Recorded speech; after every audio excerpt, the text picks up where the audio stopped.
And we're back here, SwamiLee's Sports Talk. I'm SwamiLee.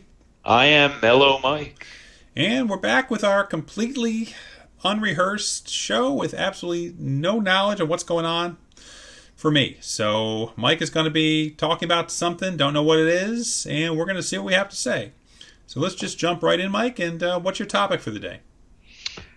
Well, Lee, in several weeks, the Baseball Writers Association of America will be voting for the Hall of Fame class in 2021 for Major League Baseball.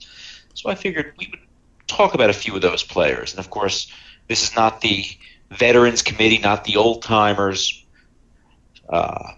These are the current players who have been retired from the game for between 5 and 15 years.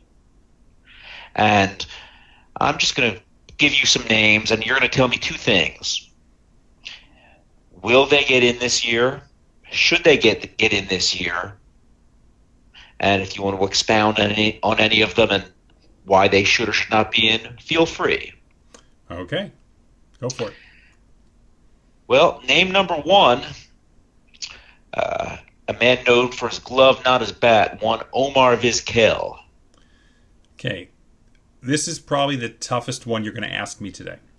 The guy had 2,700 hits, give or take. I don't know the exact number, around 2,700 hits. One of the top defensive shortstops of all time. Sound like anyone in particular? Ring a bell? Around 2,700 hits, one of the best gloves ever? Well, Ozzie Smith. Exactly right. So Ozzie Smith is in. Now, Ozzie didn't play quite as long. Ozzie played about 18 or so years. Vizquel played about 22 years. But that being said, do I consider Omar Vizquel one of the greats of the game? And the answer, of course, would be no. Do I consider Harold Baines one of the greats of the game? Of course, the answer is no. Do I consider Phil Rizzuto a greats of the game? Etc. So, statistically speaking, based on his glove and his 2,700 hits, Omar Vizquel is a Hall of Famer. Based on Hall of Famers being greats of the game, Omar Vizquel is not a Hall of Famer. But the Veterans Committee, when they started voting in their friends back in the early 90s, pretty much took away the greats of the game for the Hall of Fame. So my vote is yes for Omar Vizquel. My vote is no, he doesn't get in this year. Well, I think you're probably right about him not getting in. No reason to think he's going to jump from 52% to 75% in 1 year. But he might get in someday. But I'm talking strictly this vote right now, and the answer is no. Okay, well, here's another one that may be a toughie. One Scotty Rowland. This is a real tough one for me. I watched Scott Rowland play, as did you, for the first 6 years of his career. Scott Rowland wanted to be paid like the best player in the game, but he wanted to hide in the back of the clubhouse. As Spider-Man was told one time, with great power comes great responsibility. With great salary comes great responsibility. I never truly respected Scott Rowland after that because, again, he wanted the money, but he didn't want the leadership role. Fine, don't sign for $11 million a year in 2003 money if you want to slink to the back of the clubhouse. Scott Rowland had one of the best third base gloves I've ever seen. I don't know if I can compare him to Brooks, but I bet you I can compare him or better than Mike Schmidt, and Schmidt was a heck of a defender. Rowland has arguable numbers. I've heard many, quote, experts say that they feel he's a Hall of Famer. So I'm going to say I am really torn as to whether he is a Hall of Famer or not. From my eyes, I don't think he gets in this year. I think he may get in long term. I am still torn, and I just don't know. I am on the fence as to whether I personally think he's a Hall of Famer. I am on the fence. But I have to say one way or the other. And again, using the Phil Rizzuto, Harold Baines philosophy, Scott Rowland is a Hall of Famer. Well, he certainly doesn't get in this year. I mean, he got 35% of the vote last year, and he's not going to more than double that this year. No. One thing we've never really discussed, and this is a show for another time, a topic for another time, the value of numbers like wins against replacement. But for what it's worth, Scott's career WAR is higher than that of, say, Tim Raines, higher than that of deceased Phillies great Ed Delahanty, higher than that of one Eddie Murray. Well, so if you think a number like WAR has value, then it certainly contributes to the case that Scott Rowland is a Hall of Famer. I personally subscribe to the Culture Club philosophy of WAR. And for those that don't know, that means war is stupid and people are stupid. But I'm sure not one person gets that reference, but that's okay. WAR is not a be-all, end-all. You have to watch the games. Scott Rowland was no Eddie Murray. Tim Raines was, one of the top leadoff hitters of all time. Yes, he was. Scott Rowland was not anything all time. And none of his numbers are just punch you in the face and say Hall of Famer. They're all good. All of his numbers are good. His defense was great. But defensive third basemen don't get in a glove alone unless your name is Brooks Robinson. And even Brooks had numbers. So, but I think he gets in because I think the Hall of Fame standards have dropped to such a degree that if you're even kind of like a Hall of Famer, you're going to get in moving forward. Okay, well, let's move on to another name. Let's move on to the gentleman, and I use that term loosely, who got the most votes on the ballot in 2020. Any idea who that is? Is that the douche nozzle? You do have an idea who that is. For those of you who don't know, the douche nozzle is one Curt Schilling. Curt Schilling is a lousy human being. Curt Schilling is he's a terrible person. He is a borderline Hall of Famer. Yes, I know, he's one of the best postseason pitchers of all time. We know that. He wore a bloody sock. Yay. Look at his numbers, okay? He doesn't have enough wins to say he's a guaranteed Hall of Famer.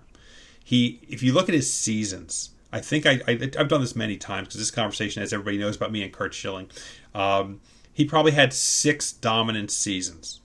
Is 6 dominant seasons out of 16 a Hall of Fame career? The answer, by the way, to me is no, but part of why I wouldn't vote for him is he's a lousy human being. I don't like lousy human beings in the Hall of Fame.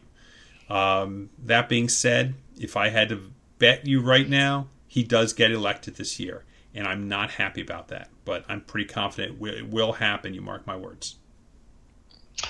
Well, at 5%, which is all he was short last year, it's reasonable to think he'll pick up those votes. He will. I'm not entirely sure why. Well, again, it's all these sabermetric things, his win shares and his, velocity, or I don't even know anymore. All I know is, I give him that he's borderline, but he's such a horrible human being that borderline should fall off for the negative, not the positive. Well, going back for a moment to the sabermetric standpoint, sabermetrically, he's supposedly the best Hall of Fame eligible pitcher not named Roger Clemens, who's not in yet. And, of course, you got to draw the line somewhere. Somebody has to be the best who's not in, and that might well be Curt Schilling. Well, I agree with you there. I mean, if you think about it, there's not a lot of pitchers out there right now that are deserving that aren't in. And not including guys that, will get in a couple of years or whatever it might be. But I can't, off the top of my head, I can't think of even a borderline like a Jack Morris type. Again, not necessarily a Hall of Famer, but he got in. I can't think of too many pitchers like that. But I'm also thinking to myself the days when 300 wins got you in the Hall of Fame. What's the new number? Is the new number 250? 225? CC Sabathia, is he a Hall of Famer? I mean, he won low 200s, but, he was a dominant force. Things have changed. The old people like you and me, the way we used to think about things has changed greatly. And we'll see how that affects everything. But, if you want to simplify it, then does Kurt's 3,100 plus strikeouts punch his ticket? Strikeout means nothing. I mean, I shouldn't say it means nothing. It is not a Hall of Fame number, strikeouts. I'm sorry. It's not wins. It's not hits. It's not home runs. Okay? You can get somebody out on a ground ball to third or strike somebody out. You get 2 outs on a double play, or you throw 3 pitches to get a strikeout or more. Again, I don't think you get into the Hall of Fame based on strikeouts. but that's just my 2 cents. Mike, what else you got? As we're running out of some time here, so what else you got for me? Okay, well, we're going to talk about two more players. Okay. One of them I didn't plan to mention, but when you talked about Curt Schilling, you reminded me of him. What about one Todd Helton? I don't have his numbers off the top of my head because I haven't really looked him up. Todd Helton is not getting in because of playing in Colorado. So he's actually getting punished because he's playing in a hitter's park. And that's ridiculous. Okay, I've read both sides. I know that Todd Helton put up some pretty crazy numbers. But as I said before, I don't have them in front of me as to how many hits he has, how many home runs he has. I know he had a high batting average. I know he's Mr. Rockies. Do I think Todd Helton's getting into the Hall of Fame this year? I do not. Do I think he's a Hall of Famer? I, again, feel he falls into that borderline crowd, which maybe squeezes him in. Well, let me tell you why I drew the Curt Schilling analogy. You said about Curt, is 6 dominant seasons out of 16 enough to get you in? And the answer is no. And that standard applies perfectly to Todd Helton, who had 6 great seasons and a bunch of good seasons. Give me one of his good seasons. You mean one of his non-dominant seasons? Yep, one good season. Okay. 2005, 320 batting average, 445 on base percentage, 20 home runs, over 144 games. How many RBIs? 79. Yep. Again, that is an average 20 home runs, 79 RBIs for a first baseman is nothing to write home about. But a 320 batting average. You say 445, was that his on base or his slugging?